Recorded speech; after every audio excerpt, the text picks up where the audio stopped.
Yeah, this is definitely a big topic, and something that you're right to raise. It's very important. I think this is a fear that we hear a lot. If I'm doing open research, I'm not actually delivering the kind of excellence that is going to be rewarded, that is going to be recognized.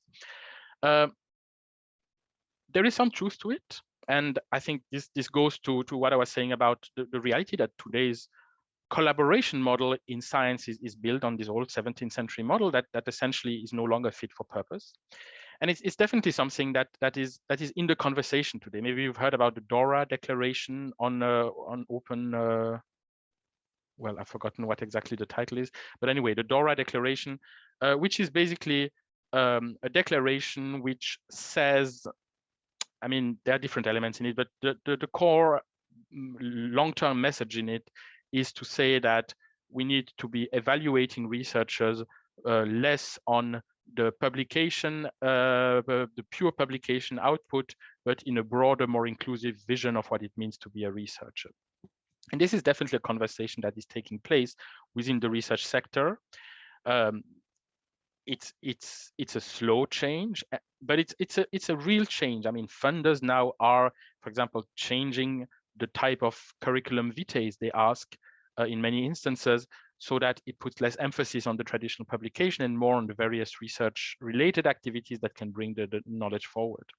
But I think also, and this is why I wanted to bring back this slide, this is also very much what we see from the actors that are basically around science, who say, well, who are not the basic core research funders, but are research funders with a purpose, or behind them, the political actors that in the end support science. They are saying, well, the researcher who gives us this or that little piece of expert knowledge or technology, it's good, we want it, it brings technology forward, or it's something that in general, well, hopefully we can still support, but it's actually not helping us solve the big problems.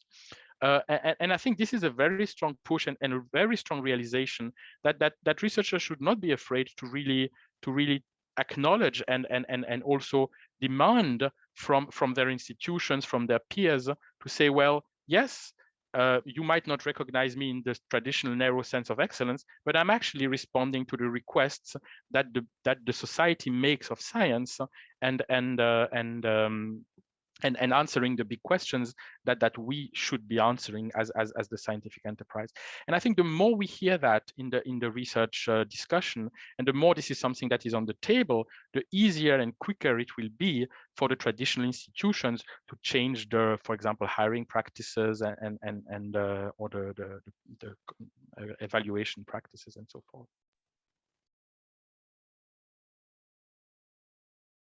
Yes, I think this is a very relevant question, because of course the question of permanence or continuity has always been a problem when you think about collaboration, multi-stakeholder collaboration or whatnot.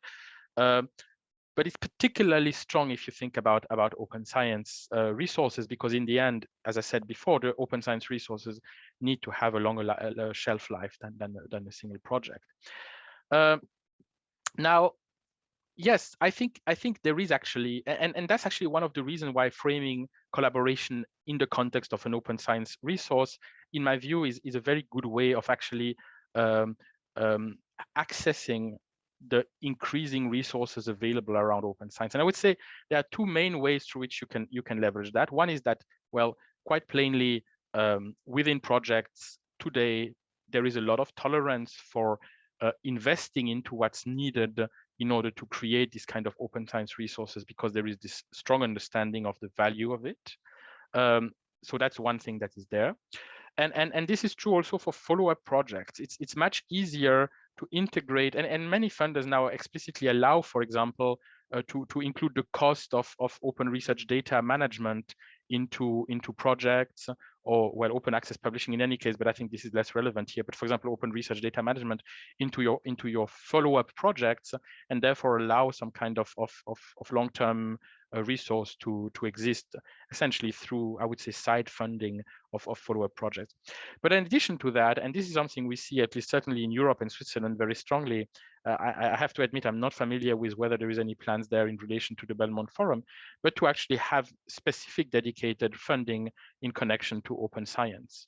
Whether it's the European Open Science Cloud, which is a hugely complex and ambitious attempt to essentially try to answer partially this problem of how do you fund long-term the kind of open science resources that we need, or smaller things. And many countries now have some kind of open science funding mechanism that allow exactly to do that, to maintain these kind of collaborations, these kind of communities over time, and make sure they contribute to the open science practices exist and can contribute to other projects in the long term.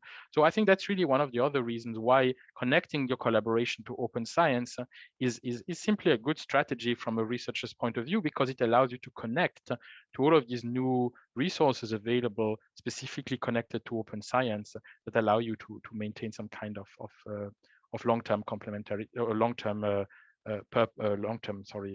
existence of your project. It's not a goal, it's not an absolute solution, it's not going to work every time, but it certainly is a strong argument in favor of it. Of course, these three steps here, they are not free. They represent a significant engagement in terms of time, but also in terms of goodwill from the various people involved.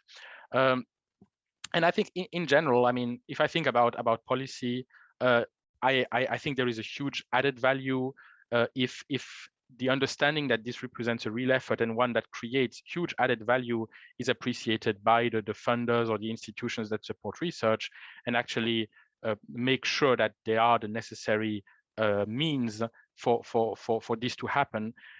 And I think there are very good reasons to want to do that in the end, because the truth is that if we go back to, or if you remember some of the slides I showed at the beginning about collaborative research projects, where this is not only about, increasingly the interest is not only about producing knowledge, but also about producing collaboration, about producing long-term relationships, and that this is something that is desired. Well, if you don't take the time to actually build the basis on which the collaboration can happen, it's unlikely to be sustainable, it's unlikely to be long-term. And so funders, I think, should take responsibility, at least to some degree, for making sure that this can happen, if at the same time they are asking researchers to engage in these collaborative research projects with these very difficult challenges of collaborating with other disciplines, with other stakeholders internationally, etc. Now, I don't think this leaves the researchers completely off the hook. I think in the end, and when I was talking about the performative collaboration problem, so to speak, ending up in a collaborative project where the collaboration is purely fictional is incredibly frustrating for everyone. And I mean, it's certainly something that I hear regularly of researchers who basically are in a collaborative project, not because they want to collaborate with anyone in that consortium, but simply because it's the only way for them to get money. And frankly, everyone hates these like trips for the purpose of meeting people you don't really have anything to work with. It's not something you should let yourself be drawn into. And so I think the inception phase is also something that directly benefits researchers, and that even if it's not explicitly funded and supported to do it properly, it's definitely worth putting the effort to make this happen, so that you actually find meaning in the collaborations we'll have. Still, I do think that it would be hugely valuable if the implication that these like big ask from researchers to do multi-stakeholder collaboration, international collaboration, implies this very difficult setup of creating collaboration, and that this would be better supported. I would certainly see that as a huge added value in general, like in the general scientific funding landscape and solving these big problems. And when you talk about, especially about collaboration using open science resources, this is actually a very common question. If you're going to develop some kind of, say, an open research data platform on which you collect data because you think that this is the kind of data you need as a community in order to move your different interests forward and share the data you want. I don't know, for example, a public sector organization that accepts to make some data public to allow researchers to conduct research on that public data that will then better inform policy making. I don't know, it's like typically this kind of setup you could imagine, but this is the actual goal is really baked into the physical nature of the data. You will have like standards, you will have formats, you will have, well, what is the data you are collecting that physically, or at least softwarely embodies the reality of what you want to do. And probably even during the project, you will realize that maybe you need additional data, or maybe the data collection techniques are not really good and you need to change it, etc., etc. So having the capacity to essentially ask these questions, well, hopefully not the first one, but at least asking the second and the third questions on a regular basis in the course of the project is probably something that is worth having. And of course, this goes back to the governance matter. You need to be able to have this conversation and to have it in a way where everyone feels involved. Because of course, if you had an inception phase, no matter how good at the very beginning, but then after that, you basically have a single person who decides what the open resource will look like, your collaboration will break down. So a good way of thinking about it is to say that you need an inception phase at the beginning, but you are essentially re-incepting at a regular basis what the nature of your collaboration is.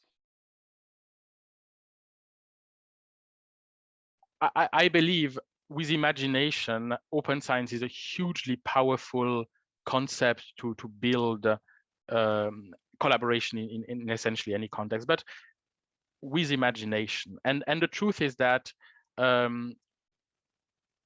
especially when you talk about multi-stakeholder collaboration, you are dependent on the culture of the stakeholders you are working with. And some cultures are fundamentally hostile to this kind of very open approach to doing business. The openness is I would say it's the sun that allows the open science practice to be alive. It's what gives it its energy, because it forces everyone to say, well, we're not just going to do our little sharing within our group, we're actually making it open. And that's really what drives the powerful notion of this type of collaborations. Because you're doing it, you're creating something in common, you're not just creating something in a little community. But not everyone is ready to do that. And especially working with certain parts of governments is, for all practical purposes, impossible when doing open science. Even though open data, open governmental data is something that is really broadening the scope of possibilities of working with governments, but it doesn't touch all fields of government, of course. And the same with industry. I mean, open innovation practices, if that's your stakeholder you're working with, if you're developing commercial capabilities in some kind of sense, either directly or indirectly, it really requires a culture of private businesses that understand the value of engaging in this type of open activities. My opinion is that there is a huge benefit for it. I mean, arguably, I would say that one of the reasons the Silicon Valley is so outrageously innovative in terms of finding solutions that are not always good solutions, but nevertheless, there are many of them, is because they have integrated a kind of openness between academia and companies that goes far beyond what companies in most, for example, European countries or in the rest of the world are comfortable with. And I think this is really something where, yes, it was really the first point, I would say, yes. The first point is that actually agreeing that you want this kind of open collaboration, it's really the first step, because not everyone is going to agree. And it's something you need to make sure is feasible. I've seen many open science projects where you have one main actor who says, I'm going to open my, whatever it is I'm opening, my data, my software, my space to have a dialogue with the public, and everyone is going to love it and is going to want to be on board. But the truth is that the other partners have to be on board to use it and to want to build something out of it. And I think this is really going to be the main question.